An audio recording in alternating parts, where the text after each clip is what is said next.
So this is my aquarium, and I'm starting out with a really awkward picture. What you're seeing is eggs.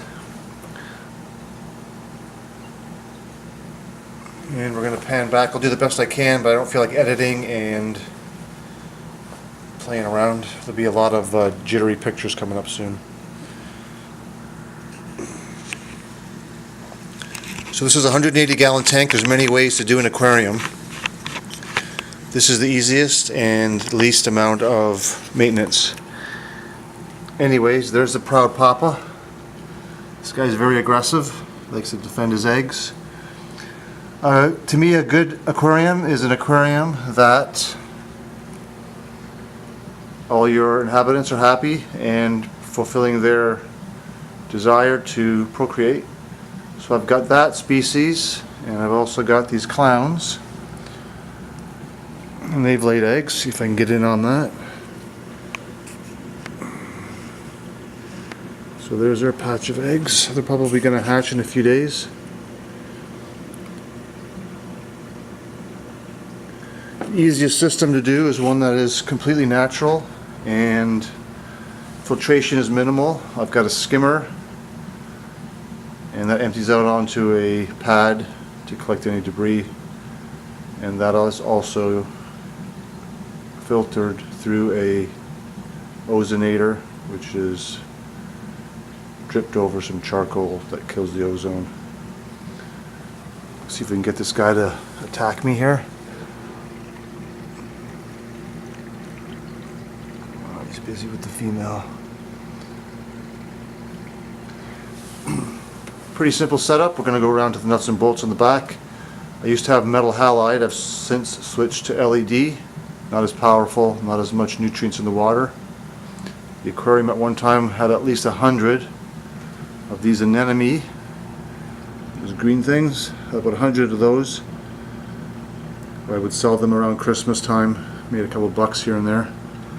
My advice is, if you're going to get into the hobby, specialize in one thing. And that way you'll possibly make a few bucks at it and see the full life cycle of whatever animal you choose to deal with. So we've got breeding clowns, breeding chromis, and breeding, I forget the name of these guys. I also have these bluefish. Let's see if I can find those guys, but they lay eggs too. I'm not sure there's the male. There's a male right there. Oh, there's the female.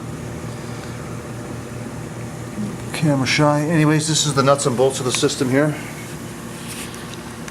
We have a skimmer, we have a refugium, and we have a sump.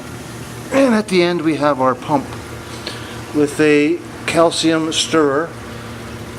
So the water comes down through this box and it flows down and it runs along the back of the aquarium here. That pipe along the back goes there and it drops in to this refugium. At the bottom of the refugium there's an intake pipe, and that flows into that pump.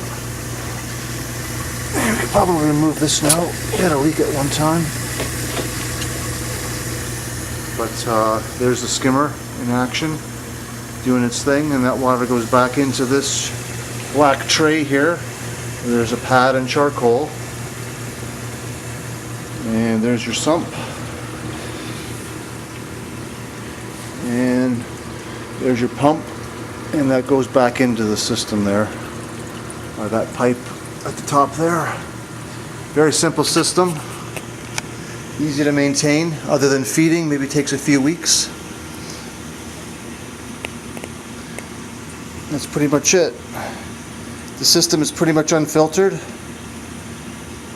and I have a big tank in the basement, food grade cylinder that holds all the salt water.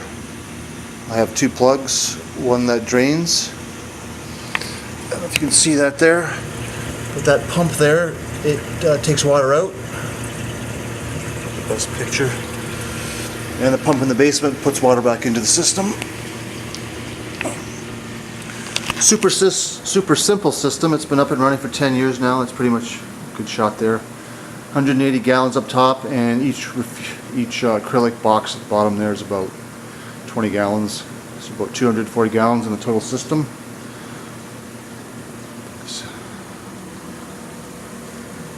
Very simple, very easy to maintain, and just repeating myself.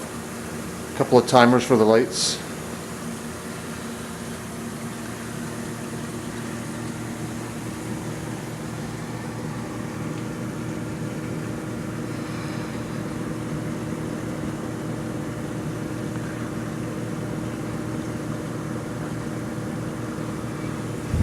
There's the blue fish there. Just popped his head up. He's got a female. So the best way to approach the situation, the clowns, I bought them as a breeding pair. But the other fish, that's the female. It's her territory. This little hump in the sand, that's the don't cross line. There's one on each side. The male gets all this, and the female gets this little portion here. So I had bought 5 white fish and ended up killing each other until they arrived at a male and a female. Same with the blue fish. They bought 5 of those, and they ended up killing each other until again there was a male and female left. So I have 3 sets of breeding pairs. They lay eggs about every 2 weeks, but to raise the fry is again very time consuming. But it's a super simple system. There's other systems, of course, your designer systems. If you want to have some fun with this guy, you can move this magnet and he'll attack that. There he goes.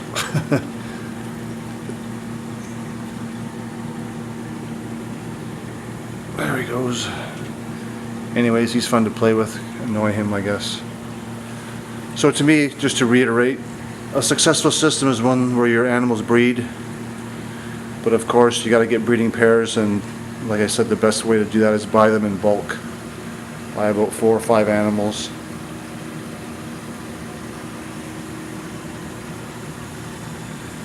Nothing fancy. I used to have a lot of anemone, like I mentioned, so it was hard to have any kind of other creatures.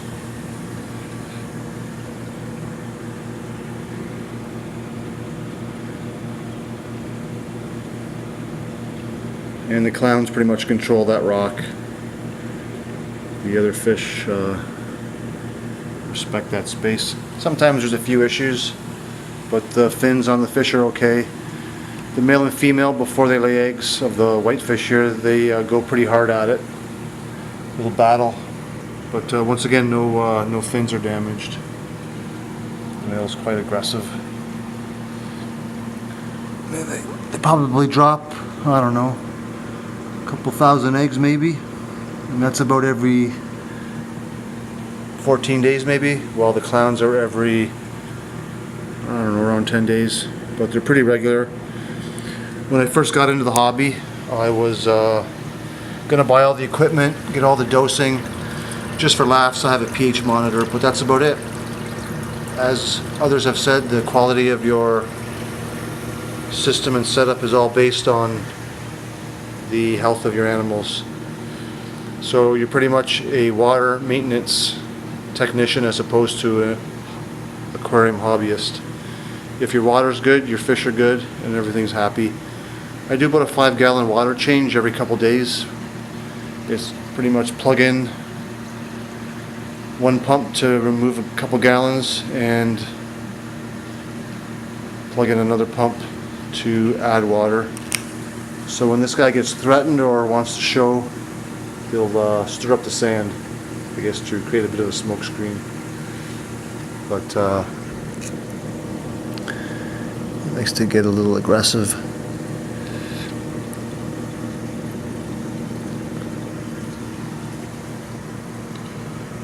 A little charge at you. Anyways, that's the tank. Super simple setup. Again, go with the biggest aquarium you can, just because of the water maintenance problem. If you have a small tank and you make a small or big mistake, it's hard to hide. With a big tank, mistakes are harder to come by because just the volume of water disperses your mistakes a little easier. That's pretty much it.